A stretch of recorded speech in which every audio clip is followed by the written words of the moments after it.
Καλωσορίζοντάς σας στο αντίστοιχο εισαγωγικό βίντεο του προηγούμενου μαθήματος, είχαμε υποσχεθεί ότι θα εξηγούσαμε τις βασικές ιδιότητες των ατόμων με αφετηρία μόνο την εξίσωση Schrödinger, χωρίς καμιά πρόσθετη εμπειρική πληροφορία, από πρώτες αρχές. Και θα συμφωνήσετε, ελπίζω, ότι σε αντρές τουλάχιστον γραμμές αυτή η υπόσχεση τηρήθηκε. Με έναν συνδυασμό μεθόδων ακριβούς προσεγγιστικής επίλυσης αλλά και ποιοτικής ανάλυσης των λύσεων της εξίσωσης Schrödinger, μπορέσαμε να ανταποκριθούμε σε αυτή την πρόκληση και να συναγάγουμε τις βασικές ιδιότητες των στοιχείων και να καταλάβουμε πώς απεικονίζονται πάνω σε έναν κατάλληλο περιοδικό πίνακα. Δεδομένου όμως ότι ο περιοδικός πίνακας δεν είναι παρά μια ταξινόμηση των στοιχείων με βάση τη χημική του συμπεριφορά, η κατανόησή του δεν θα μπορεί να είναι ποτέ πλήρης αν δεν καταλάβουμε καλά, από πρώτες αρχές, την ίδια τη χημική συμπεριφορά των στοιχείων. Θα πρέπει επομένως να καταλάβουμε τον τρόπο με τον οποίο τα άτομα ενώνονται μεταξύ τους για να σχηματίσουν μόρια. Ήρθε λοιπόν η ώρα να μιλήσουμε για το επόμενο επίπεδο οργάνωσης της ύλης μετά τα άτομα. Να μιλήσουμε για μόρια. Και για να μπούμε στο κλίμα, ας θυμηθούμε πρώτα την θαυμάσια περιγραφή του τρόπου σχηματισμού τους από τους Έλληνες ατομιστές, όπως την μεταφέρει ο Λουκρίτιος. Σας διαβάζω. Και καθώς τα άτομα κινούνται στο κενό, συγκρούονται και αλληλοσυμπλέκονται και μερικά αναπηδούν και άλλα ενώνονται και παραμένουν μαζί σύμφωνα με το σχήμα και το μέγεθος και την τάξη τους. Και έτσι είναι που σχηματίζονται τα σύνθετα αντικείμενα. Πώς σχηματίζονται τα σύνθετα αντικείμενα είναι λοιπόν το θέμα του μαθήματος. Το οποίο παραδόξως είναι λιγότερο απαιτητικό από το προηγούμενο, τουλάχιστον από πλευράς κβαντομηχανικού φορμαλισμού και μαθηματικών ή υπολογιστικών τεχνικών που απαιτούνται. Στην πραγματικότητα, ο κόσμος των μορίων και ειδικότερα ο κόσμος των οργανικών μορίων είναι ένας παράδεισος απλής κβαντομηχανικής που θα μας επιτρέψει να επιτύχουμε αξιοθαύμαστες προβλέψεις χρησιμοποιώντας μόνο απλούστατα προσεγγιστικά μοντέλα.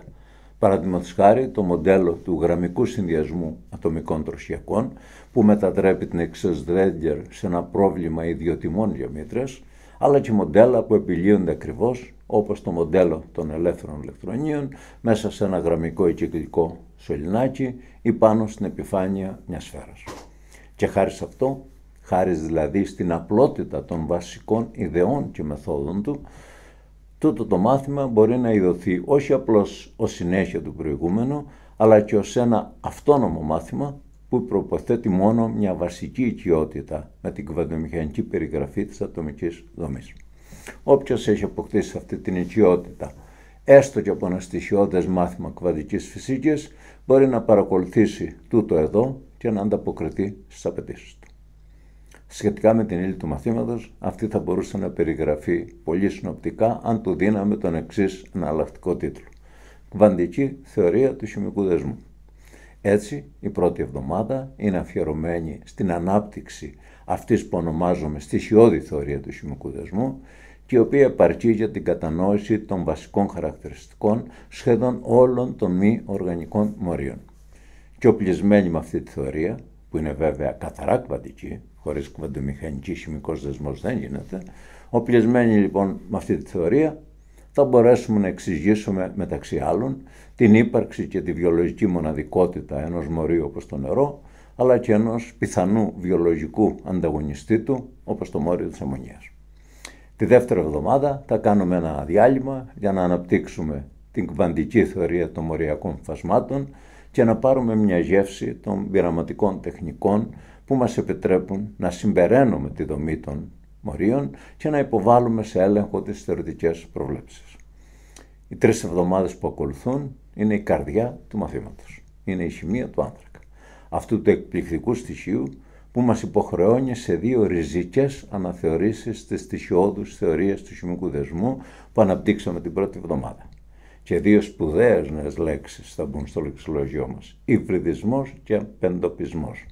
Αυτά είναι τα κατεξοχήν κβαντικά εργαλεία που χρησιμοποιεί ο άνθρακας και του επιτρέπουν να πραγματοποιήσει χημικούς δεσμούς με απίστευτη προσαρμοστικότητα στο εκάστοτε χημικό περιβάλλον.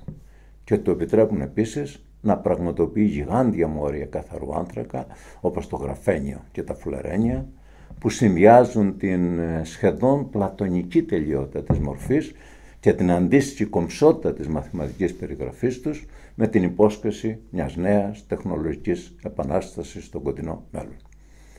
Όπως έχουμε πει κι αλλού, το μάθημα απευθύνεται κυρίως σε φοιτητές φυσικής, χημείας, επιστήμης υλικών και πολυτεχνείων, αλλά και σε ανήσυχους εκπαιδευτικούς που δεν έχουν παραιτηθεί από την ιδέα να καταλαβαίνουν λίγο βαθύτερα τα πράγματα που καλούνται να διδάξουν στους μαθητές τους. Τι υπόσχεται το μάθημα σε αυτές τις δύο ομάδες υποψηφίων φοιτητών του? Ας μιλήσω προσωπικά σε καθένα από εσάς.